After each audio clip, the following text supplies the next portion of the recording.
25. I've got November the 4th.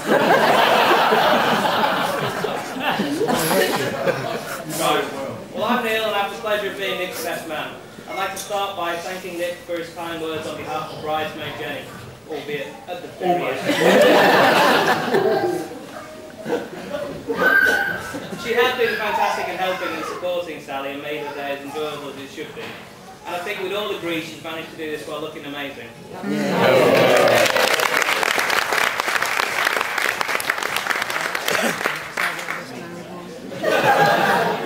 So that should be the case, not as amazing as Sally.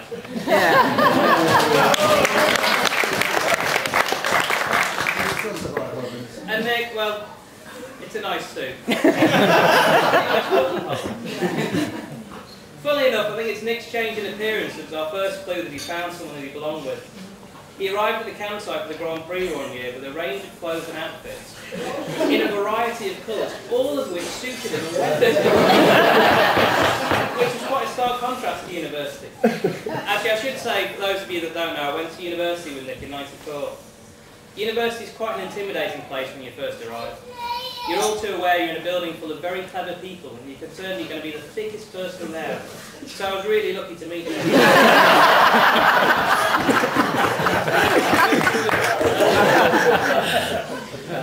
Anyway, back to the fashion. I remember him once coming into the lounge at our house at uni to ask for advice on what he was going to wear that evening. He wasn't sure what image he wanted to project.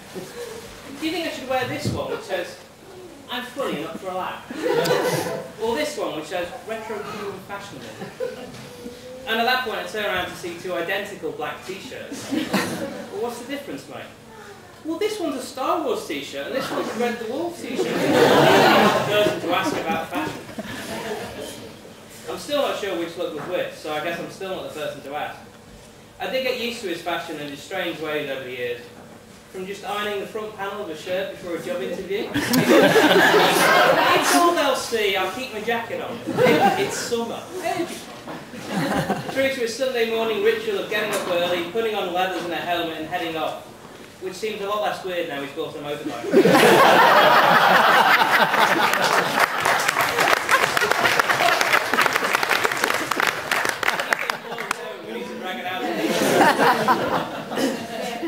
Actually, it was kind of a relief when he got his bike, because we figured it couldn't be worse than his driving. I remember one time you drove us into Stevenage, do you remember? Quite literally. Yeah. You know the inflatable barriers they put in bowling alleys for kids? So they don't go in the gutter, they just kind of bounce down the lane? Well, someone had explained to Nick that's how curbs work. Which I assume is why Sally always drives. Though, I have to say, getting glasses did improve his driving. And he recognised during a conversation that genuinely started with me asking, "Can you read the registration plate of that car? Is the car the blue thing?" And ended with Nick asking, in a genuine surprised manner, "So, you don't have to slow down to read road signs?"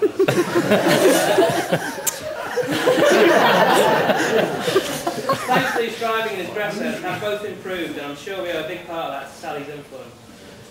Nick's nodding at her right now.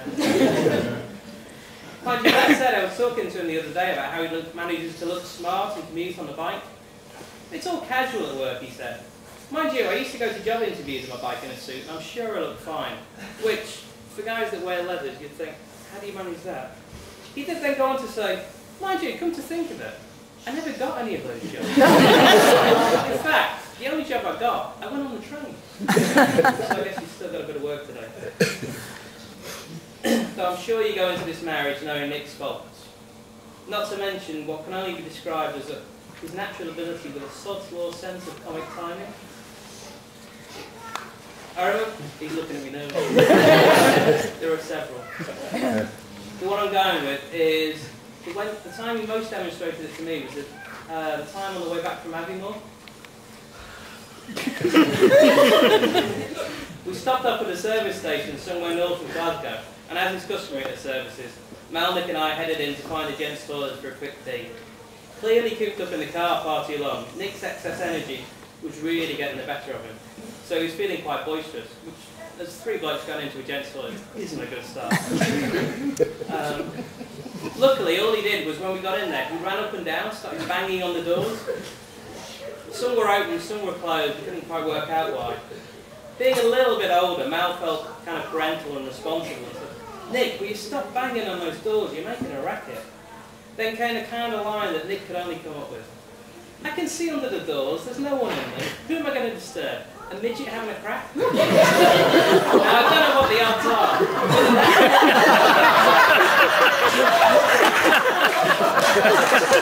A huge bang as a cubicle door flew open, and 4 foot of angry testosterone.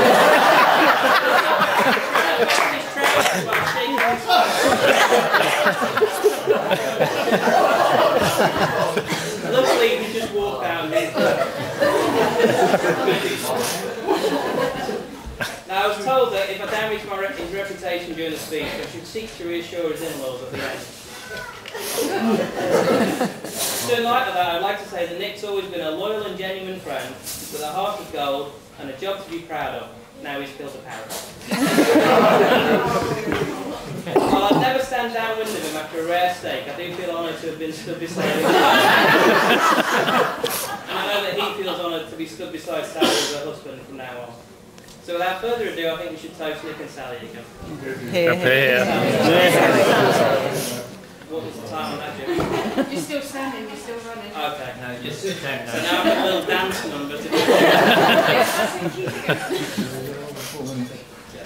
Stop the clock.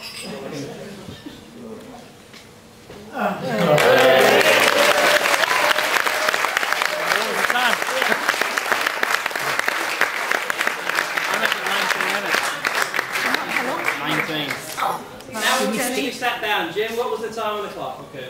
Right, it's 19 minutes and 8 seconds exactly. Oh, a minute out. Bear with us shortly. 26. I went 36 before. So much for a deal. 2 minutes. Doesn't it get 7 minutes each? 5 minutes up. Come on, Sal. Jim? I got 20. Yeah, you did. Yeah, I know 22. Didn't you? No, it's 16 and 20.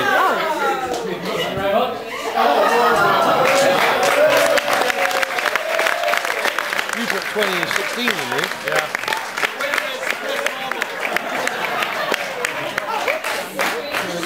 Actually, I'd just like to say, I've donated this to charity. You just lost it. You just lost it, mate.